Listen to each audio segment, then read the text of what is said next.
Good morning, everyone, and welcome to the class. Hope you all have enjoyed your summer vacation, and now it's time to restart our studies. Before vacation, we have started the third chapter of your second book, that is Politics of Planned Development. And in this chapter, we have discussed uh, the concept of development. What do we mean by development? And the models of development were also being discussed. And we have also started our discussion regarding the planning commission. So, first of all, I will recapitulate everything. Uh, Development is something which is a very conflicting idea, which contain a very conflicting idea, because development is not something which is uniform for all. The idea of development is different for different people, and many times we see that this idea of development is not only different for different people, but it is also conflicting, as we have seen in the case of Odisha, where the government signed an memorandum of understanding with international coal makers and domestic international steel makers and domestic steel makers, because there is huge treasure of iron ore in Odisha, and this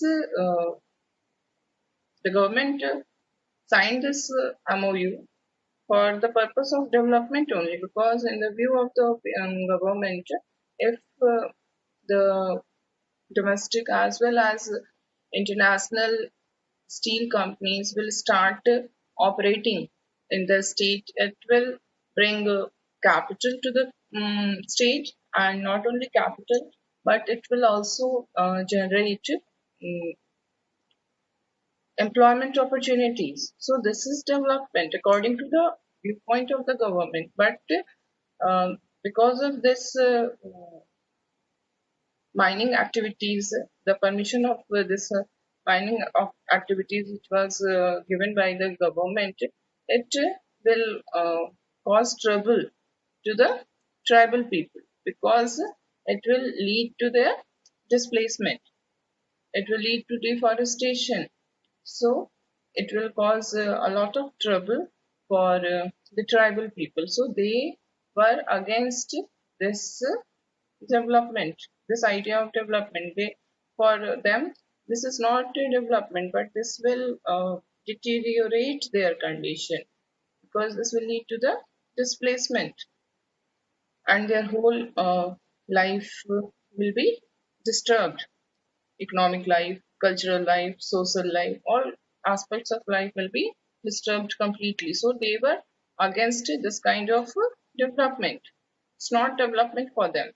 And from the viewpoint of economists, also, we have seen that in environmentalist, from the viewpoint of environmentalist, also, we have seen that they are also against this kind of idea of development, because this mining will cause deforestation, and this deforestation will cause environmental degradation. So it is not easy to reach to a consensus regarding this idea of development. And in this regard, what is important, that any decision regarding the development, any decision regarding the idea of development cannot be taken by the specialist group, cannot be taken by the people who are expert in only one field of the life. What we need, any decision regarding the development can be taken by the political leaders only, because these political leaders are in touch with the feelings of the people. They are knowing the demands of the people, they are knowing the needs of the people, and there are different sets of people, there are different groups of people which will be affected differently by the decisions of development. So this is the responsibility of the political leaders to take decisions, to weigh the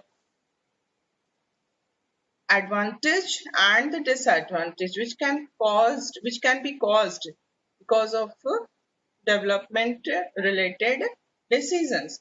So this is the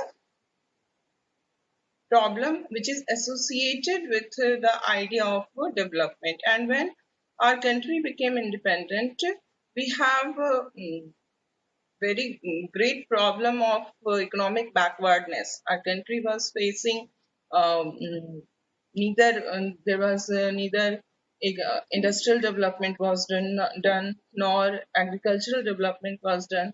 Our economy was totally uh, in a very poor condition. So it was the responsibility of our national leaders to start to focus on the economic development of the country. But economic development was not the only focus of the leaders. What was important that this economic development should be associated with economic and social justice. There is a need to grow the economy, but what was more required that there should be equal distribution of wealth, there should be equal distribution of economic growth among the people so that the gap between the rich and the poor can be narrowed. So when our country became independent, our national leaders have the challenge to start economic development with social justice. Okay, so this was the idea of development which was to be adopted by our national leaders. And in this regard, one more thing is very much important because we see that in the first decade of independence, there at that time there was a feeling that what is development? Development is westernization. People think that whatever development was only about becoming more modern, and modern was about becoming more like the industrialized country of the West.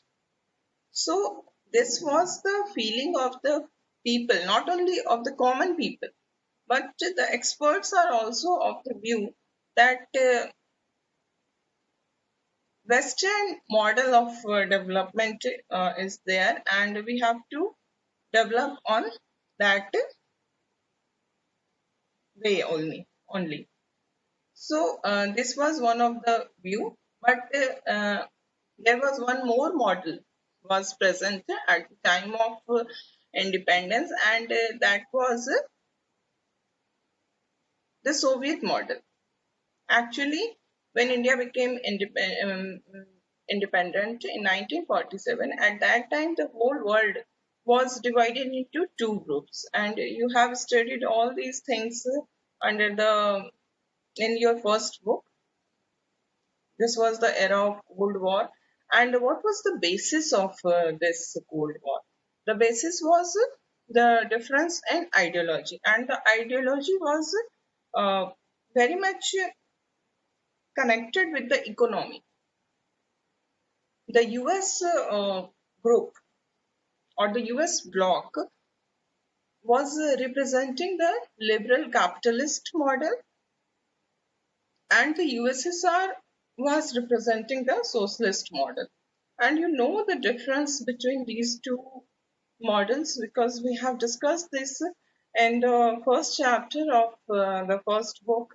The liberal capitalist model is based on the freedom of economy. The economy of the state, economy of the country should be free. It should be totally in the hands of the private people.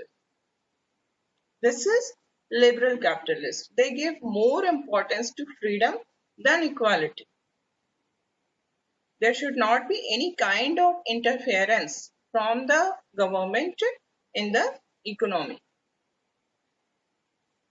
And the second model is a Soviet model, which is the communist model, we can say it, under which we see that the economy was totally in the control of the state.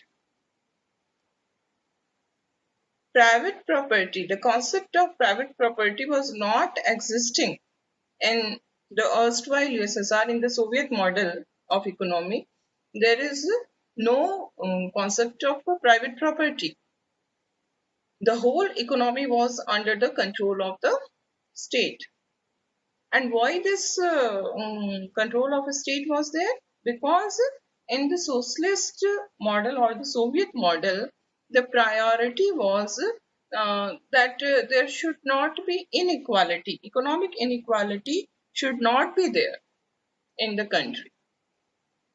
If the economy is left in the hands of private people, private industrialists, then what will happen that only few people, few rich people will be able to take advantage of the situation and the poor will be at a disadvantageous position. This is the argument of the Soviet model. This is the view of the Soviet model, and they are in favor of the economic equality. They do not support this economic disparity or this economic gap between the rich and the poor. So they supported the state controlled economy.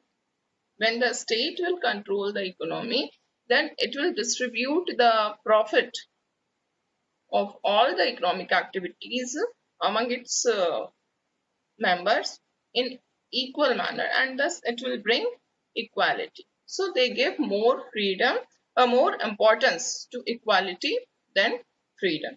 So these are the two models which were present at the time when India got independence. And one more thing is there that during the interwar period, the period between the First World War and the Second World War. Between this period, the whole world witnessed the Great Economic Depression in the year 1929, and the whole world got badly affected by this depression. But the country USSR was it showed high economic growth during this period. It was not at all affected by the economic depression of 1929. And what was the reason for this? Why Soviet Union was not affected by the Great Economic Depression of 1929? Because it has a state-controlled economy. It has a planned economy. So when our country became independent, we have these two models in front of us, and our leaders like Pandit Nehru, he was very much influenced. He was very much inspired by the Soviet model of economy, and it was of the opinion, they were of the opinion, that our national leaders were of the opinion that we must follow the Soviet model also. But what we did, we did not follow on any one model in all and completely. Okay, we started a mixed economy. We called it mixed economy. Mixed economy means we have adopted both the models. Soviet model was also there, and US model was also there. And some of the economic activities were left in the hands of private industrialists. So in this way, we have adopted the US model, and in some of the economic activities were left in the hands of the government. So we have adopted the USSR model, Soviet model also, and there were some activities in which both the state and the private industrialist can participate. So in this way, we have adopted a mixed economy. Okay.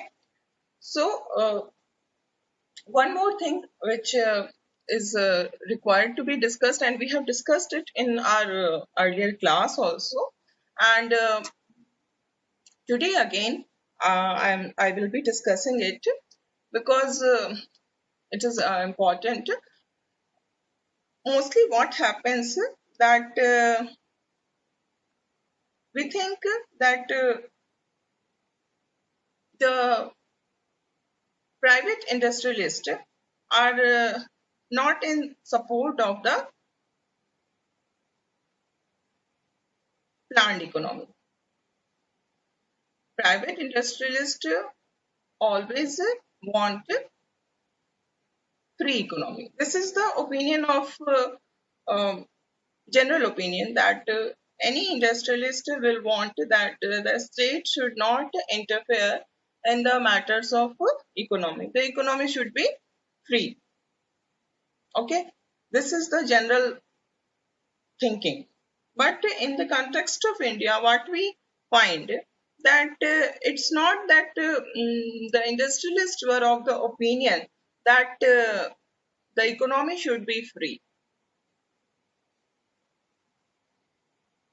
There was industrialists were of the opinion at that time. There were very big industrialists like Tata, JRD Tata, then Ghanshyam Das Birla was also there, and Purushottam Das, Thakur Das, John Mathai. So all these total, there were 8 industrialists who met, and they make a plan. They made a plan that was called Bombay Plan, and the year was 1944. You can see it here. In 1944, the 8 top industrialists of the country uh, drafted a joint proposal for setting up a planned economy in the country. So this Bombay Plan was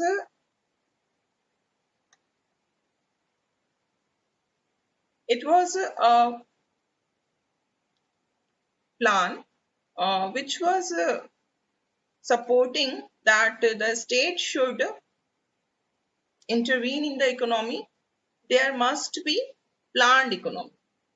The economy should not be left in the hands of the economy should not be free. The economy should be planned.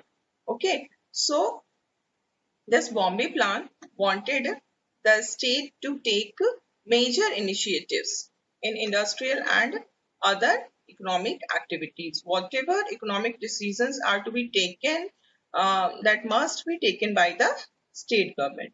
So we see that there was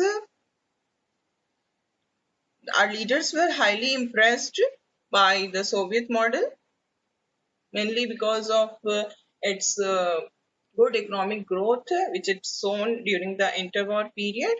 And then our industrialists were also of the opinion that the economy should be planned. And because of all these developments, our country, uh, our leaders adopted this planning commission.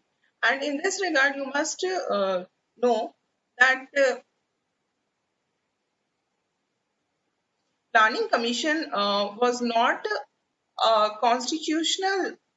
It does not have any constitutional existence, because in our constitution there is no mention of a planning commission. It came into existence in the year 1950, March 1950, and it came into existence by a simple resolution of the government of India. So it is very important. Many times questions like this come in multiple choice question, that planning commission was a constitutional organization or what. So it was not a constitutional organization. It was uh, set up by a simple resolution of the government of India.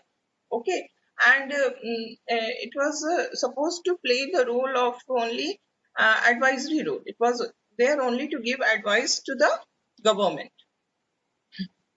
It was there only to make recommendations regarding the economy, and these recommendations, if these recommendations were accepted by the union government, then it will be implemented. So this was the role which was assigned to the planning commission by the resolution of the government, uh, uh, and the main purpose of setting up this planning commission was not to achieve economic growth. Economic growth was one of the reasons, but the most important thing is that economic growth should come with social justice, because you have read this directive principles of state policy in your class 11, and in the what is the purpose of directive principle of a state policy? The purpose of directive principle of a state policy is the promotion of welfare of the people. It is not concerned about the particular person, rights of particular person, but it is concerned about the welfare of the whole society. A social order in which justice, social justice, economic justice, and political justice should prevail. Okay, and these are the objectives which for which planning commission came into existence. All the citizens, be it men or women, have equal right to an adequate means of livelihood. Okay, then the ownership and control of material resources of the community are so distributed as best to subserve the common good. There should be the whatever resources the country has, it must be distributed in such a way that it should promote common good. It should not be there only to protect the interest of a particular group, but for the common good. And the third is the operation of the economic system does not result in the concentration of wealth and means of production to the common detriment. So, the economic system should act in such a way that the wealth should not be concentrated, and means of production should be available to all. But what we see that all these objectives cannot be realized by the planning commission even after 70 years of having the planned economy. We are not able to achieve all these aims, all these objectives, because we still feel that in our country the number of poor people are so high.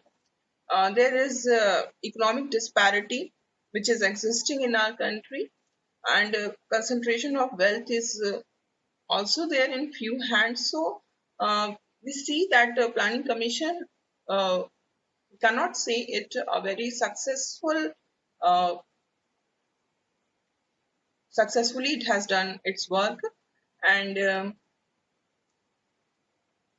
what we see that now we will discuss some of the important 5-year plans of India, the first 5-year plan and the second 5-year plan.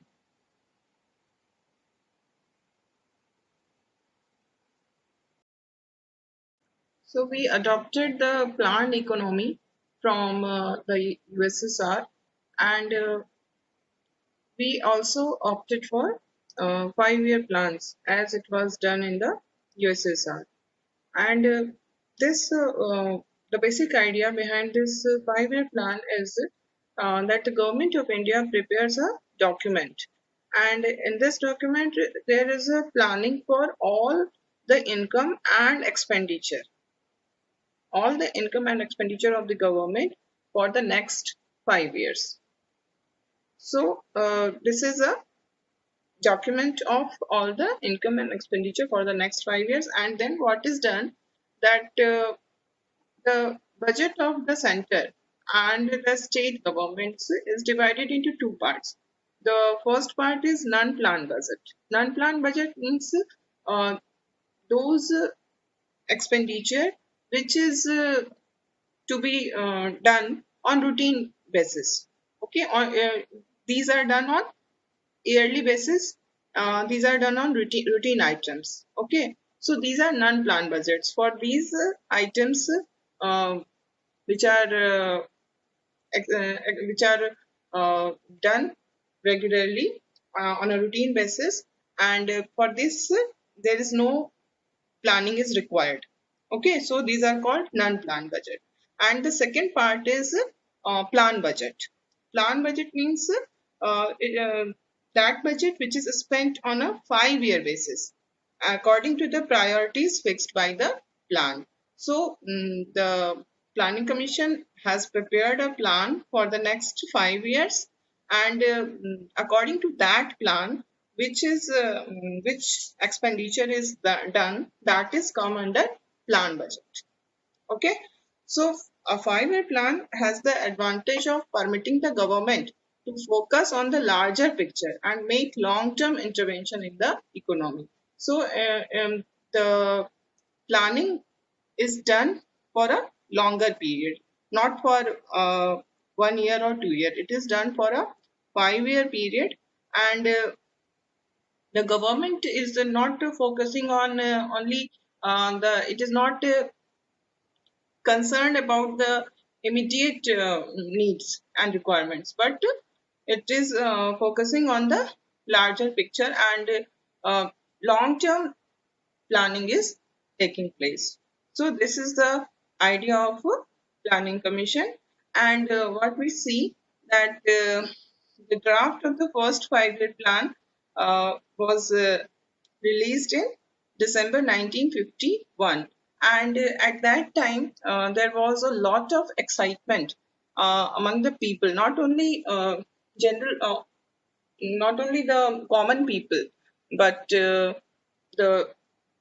academics, the journalists, the government and private sector employees, industrialists, farmers, politicians, all were highly excited regarding the 5-year plans. People used to discuss and debate the documents extensively. Okay, so the excitement with the planning commission, it was it started to reach its peak in the second 5-year plan, which was started in 1956, and up to the third year plan, which was started in 1961. The excitement was still there, and the fourth plan was to start in the year 1966, but uh, by this time what we find that the excitement started to be declined. Now the people were not that much excited about the 5-year plans, and at this time, during this period, in the year 1966, our country was facing acute economic crisis, and this economic crisis caused the government to take a plan holiday. because during this period the 5-year plan could not be constructed, and this period is known as a plan holiday. And because of this, many criticism emerged both about the process and the priorities of these plans, and the foundation of India's economic development was firmly in place then. So this is about our 5-year planning, which is done by the Planning Commission. And one important thing which you must know, that Planning Commission is not existing at present. When Narendra Modi became the Prime Minister, uh, and in his first Independence Day speech in 2014, he announced uh, uh, the dissolution of the Planning Commission. And the Planning Commission was dissolved on 17th August 2014. And now, in place of a Planning Commission, there is a Niti Aayog. Okay, so this Niti Aayog is a national institution for transforming India. So 5-year plans are still there. These 5-year plans, the Planning Commission has been replaced by this Niti Aayog. And now we will discuss other things in the next class.